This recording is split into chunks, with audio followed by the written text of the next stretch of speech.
Hello. Oh, this is the fourth lesson.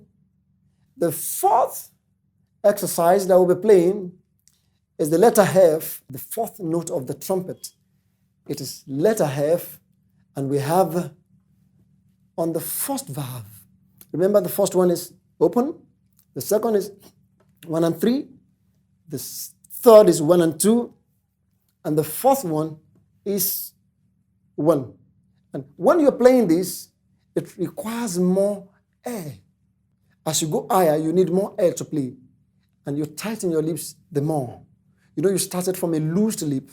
Begin to tighten your lips gradually. Now, let's produce that sound.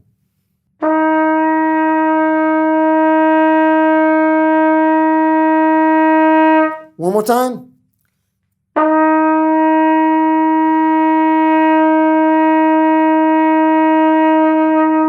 Now let's play the exercises following the same pattern.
Thank you.